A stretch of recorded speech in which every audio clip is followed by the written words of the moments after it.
Hi, my name is Av Harris. I'm Director of Communications for Connecticut Secretary of the State, Denise Merrill. Before Secretary Merrill took office, I was the Communications Director for the previous Secretary of the State of Connecticut, Susan Bysiewicz. I want to talk to you for a few minutes right now about how votes are counted for elections in the state of Connecticut and what happens when something goes wrong. As you may or may not know, Connecticut changed the way that we counted votes in the last decade to a system that uses paper ballots and optical scan voting machines, where you will fill out your vote on a piece of paper and slip it into the optical scanner. Before that, we had the lever voting machine where you went behind a curtain and you made your selections and you pulled the lever and you were done. Now you actually physically take your ballot and put it into the machine that counts the votes. In every town and city in the state of Connecticut, every town and city is in charge of counting its own votes. There's no statewide counting that's done.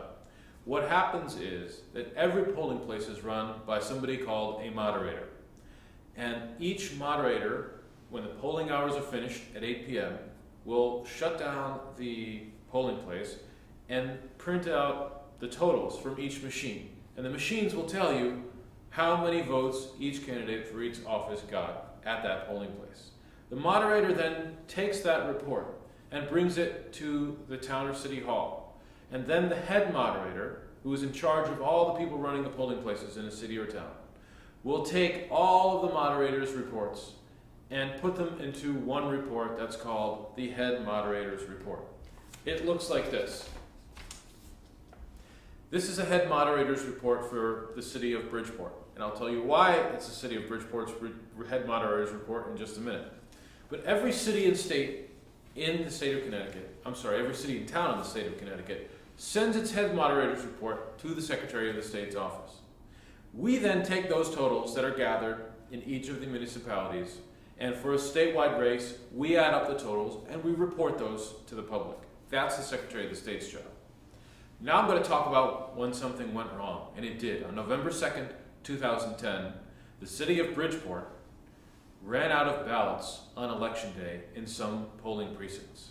This had never happened before in the state of Connecticut, and it was especially troubling given the fact that President Obama had just been in Bridgeport 2 or 3 days before the election to encourage people to go out to vote. The city did not purchase enough ballots to accommodate the turnout that they had on election day, and it was a problem.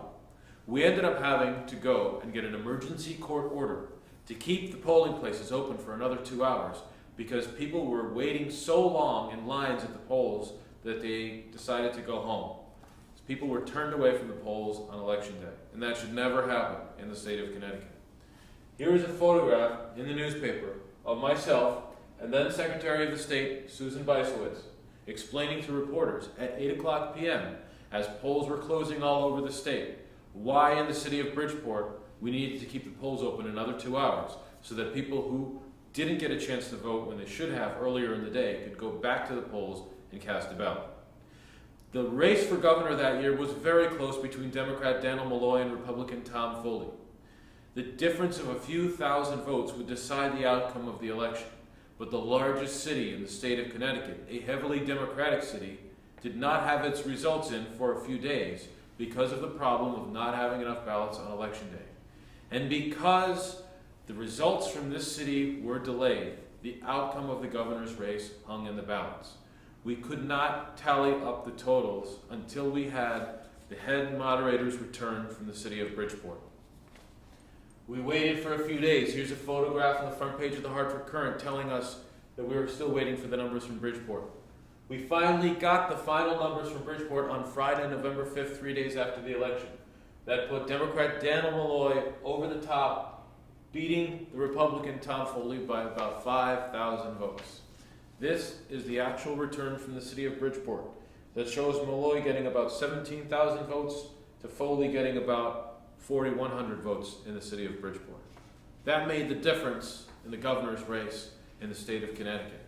That's what happened when something went wrong, but the good thing we learned was the system worked, and we had the result, a clear result within a few days, and we could go on in the business of governing.